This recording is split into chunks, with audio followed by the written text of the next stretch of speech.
Good evening friends. मैं sir doctor Manoj Kumar Mahapatra, professional एक physician हूँ एंड एमडी मेडिसिन बहुत साल पहले किया था।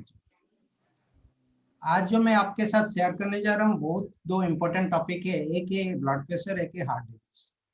ये घर घर में है और ये नया टॉपिक नहीं है, लेकिन कैसे मैनेज कर सकते हो, अपने परिवार को ठीक रख सकते हो और दूसरे को मदद कर सकते हो, उसी के बारे में हम बात करें।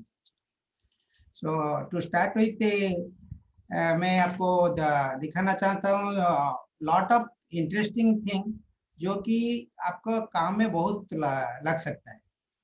सो हाइपरटेंशन ऐसे के बीमारी है जो घर घर में है। ऐसे कोई फैमिली नहीं है जिसके घर में ब्लड प्रेशर नहीं है। कोई पूछ सकता है इसमें बड़ा डील क्या है, what is the big deal in blood pressure. ये बिग डील है क्योंकि this is the number one contributing risk for the global death. दुनिया में जितने लोग का डेथ होता है, number one reason blood pressure.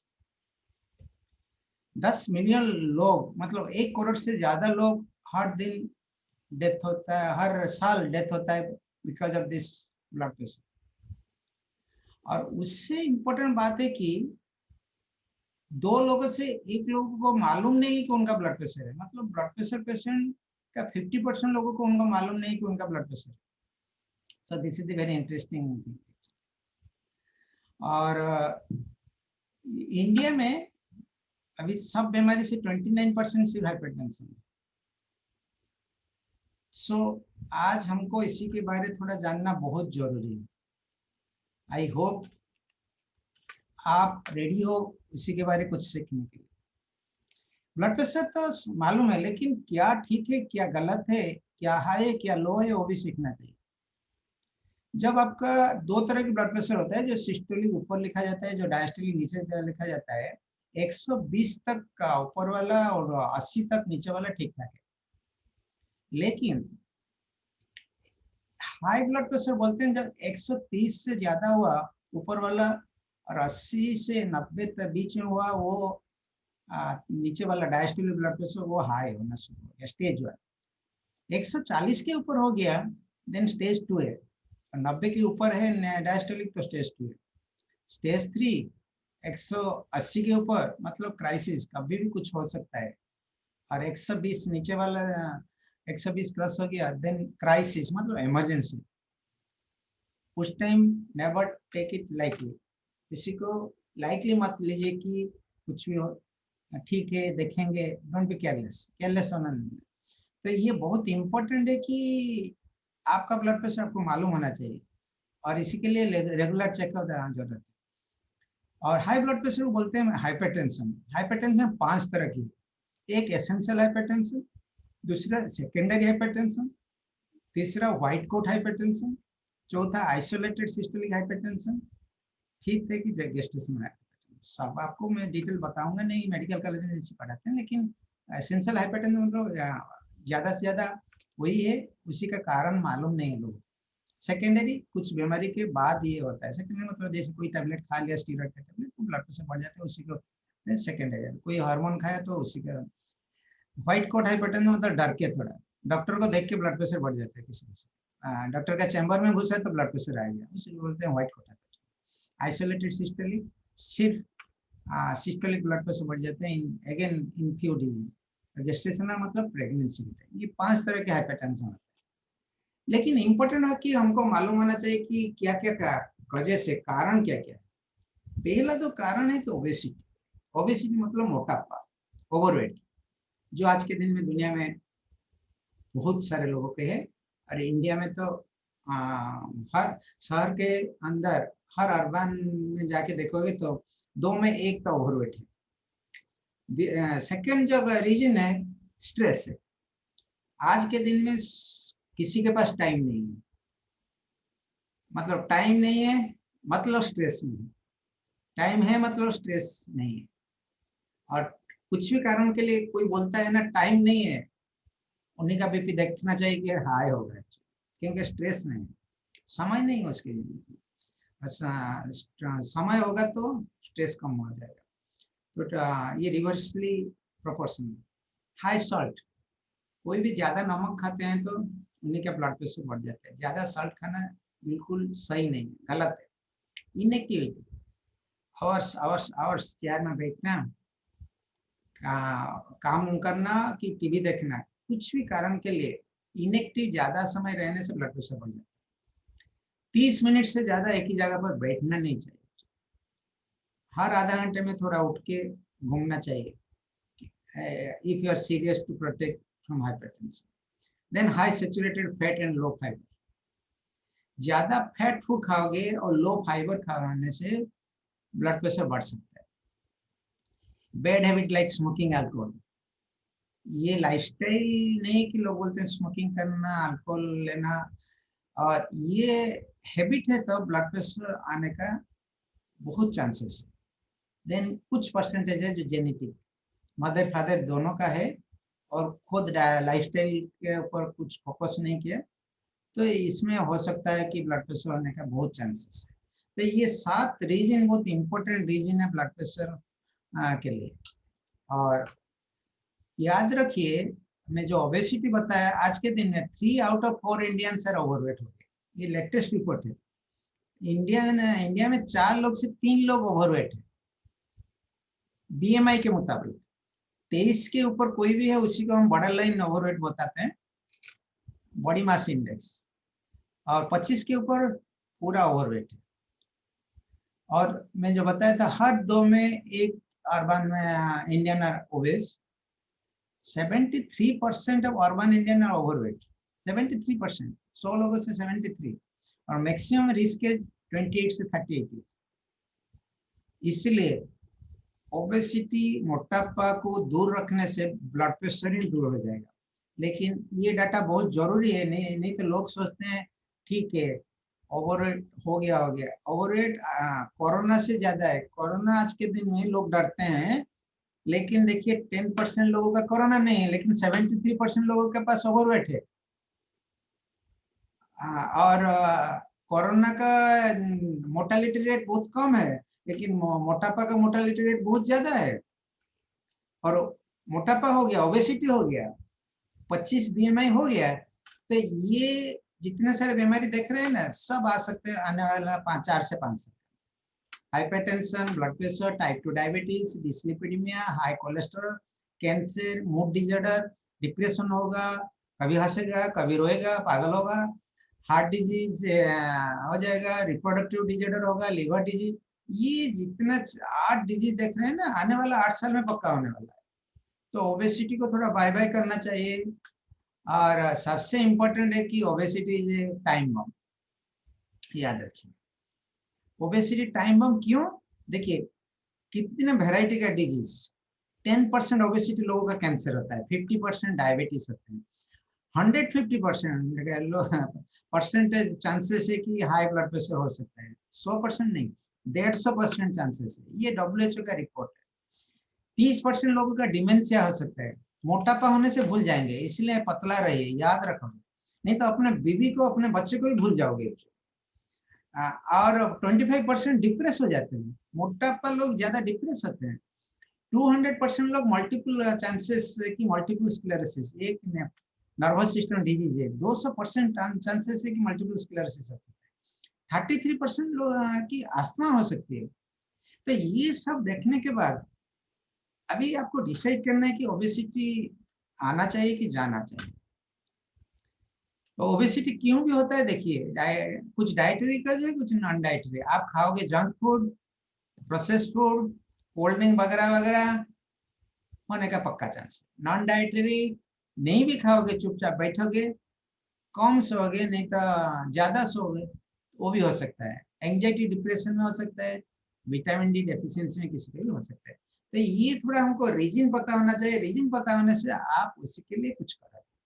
और मैं क्यों बता रहा हूँ, number 1 reason for the blood pressure is the obesity. Symptom क्या हो सकता है, मैं बताया था ना, 2 से 1 लोगों को मालूम नहीं है कि ब्लड प्रेशर है, क्योंकि कभी जाते नहीं चेक करने के लिए। लेकिन ये कुछ सिम्टम में हो सकता है, नहीं भी हो सकता है सिम्टम। लेकिन सिम्टम क्या हो सकता है, हेडेक, सर दर्द हो सकता है। कुछ भी नहीं है, हेडेक हो रहा है तो ब्लड प्रेशर का चांसेस है। नोज ब्लीड, नाक से ब्लड आ सकता है।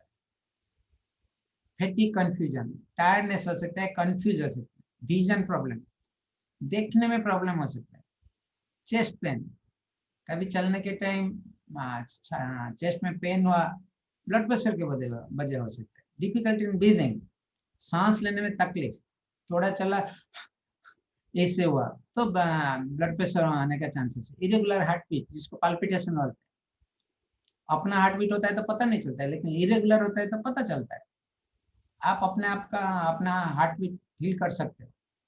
नेक्स्ट है कि ब्लड इन यूरिन, यूरिन में आ सकते हैं, यूरिन में आ सकता है ब्लड, ये सब है कि सिम्टम है एक्चुअली। और कॉम्प्लिकेशन क्या हो सकता है, हार्ट अटैक, ब्लड प्रेशर है तो बहुत चांसेस है कि हार्ट अटैक हो सकता है, और हार्ट अटैक के बारे में तो हम बात करेंगे सेकंड सेशन में, लेकिन हार्ट अटैक को प्रिवेंट करना चाहते हैं तो ब्लड प्रेशर प्रिवेंट करना चाहिए। दूसरा है कि हार्ट फेलियर, हार्ट अटैक तो इमीडिएटली डेथ हो सकता है, हार्ट फेलियर ऐसी बीमारी है जो कुछ टाइम लगेगा, हार्ट फेल होते होते जब बहुत फेल हो जाएगा डेथ हो जाएगा। Then stroke, stroke means paralysis, जिसका साइड इफेक्ट है कि पैरालिसिस होता है, और ब्रेन स्ट्रोक इसी को बोलते हैं, cerebral stroke. Then kidney disease, kidney effect हो सकता है और परमानेंट किडनी डैमेज हो सकता है, जिसके लिए लोग जाके डायलिसिस, किडनी ट्रांसप्लांट के लिए हॉस्पिटल को बार बार जाते हैं।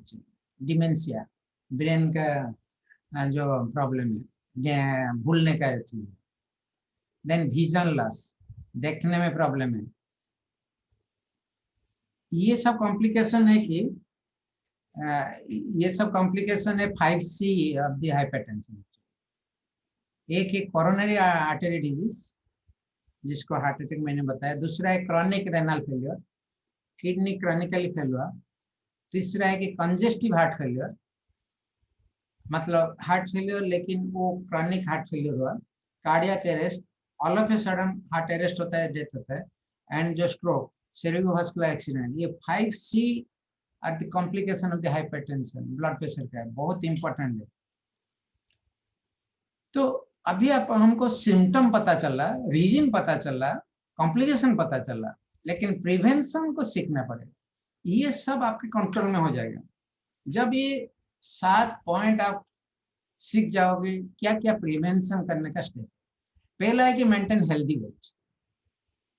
हेल्दी वेट मतलब आपका हाइट के मुताबिक वेट होना चाहिए, एंड देन ये होना चाहिए कि हीप वेस्ट रेशियो ठीक होना चाहिए, बॉडी में फैट कम होना चाहिए, मसल ज्यादा होना चाहिए, ऐसे जो जो पैरामीटर है हेल्दी वेट के लिए वो मेंटेन होना चाहिए। नेक्स्ट है कि exercise daily, every day 45 minute से 1 आवर एक्सरसाइज करना जरूरत है ब्लड प्रेशर को प्रिवेंट करने के लिए। अगेन वो है कि एरोबिक एक्सरसाइज होना चाहिए, that is running, skipping, cycling, swimming, walking, ये सब वेराइटी। देन ईट सॉल्ट, 5 ग्राम से ज्यादा सॉल्ट कभी नहीं खाना है एक दिन में, 5 ग्राम। कम नमक खाने से बीमारी नहीं होता है यूजुअली, लेकिन ज्यादा नमक खाने से तो एक्स्ट्रा सॉल्ट नहीं डालना है कोई भी खाने में। Then enough sleep, 6 to 7 hour sound sleep, और उसी दिन सोना है, नेक्स्ट डे नहीं, मतलब 12 बजे तक सोना चाहिए, और 7 आवर साउंड स्लीप होना चाहिए, enough sleep. Then reduce stress, main एक point of the prevention of hypertension है कि स्ट्रेस रिड्यूस। लोग बोलेंगे कैसे करोगे, स्ट्रेस मैनेजमेंट आपको क्लासेस होता है, अटेंड करना चाहिए। इट में भी मेडिटेशन, इट में भी जॉब, इट में भी प्रेयर, इट में भी एक्सरसाइज, इट में भी power of spoken word, it में भी action to reduce your tension. Varieties of चीजें स्ट्रेस रिड्यूस करने के लिए। इट में भी सॉन्ग, गाना सुनना चाहिए, इट में भी सम कॉमेडी मूवी, इट में भी समथिंग जो आप जिंदगी में लाए अच्छा आपको लगता है, ऐसे कुछ करके स्ट्रेस कम करना चाहिए, बिकॉज स्ट्रेस बढ़ाने से कुछ नहीं होता है, स्ट्रेस कम करने से जिंदगी बदल जाती है। Then limit alcohol, stop smoking, smoking है तो पूरा बंद कर देना चाहिए, अल्कोहल भी बंद करना चाहिए, but if at all somebody is very much, उसको पूरा limit, it should not be at all, it should not eat drinking. तो स्टॉप अल्कोहल एंड स्मोकिंग।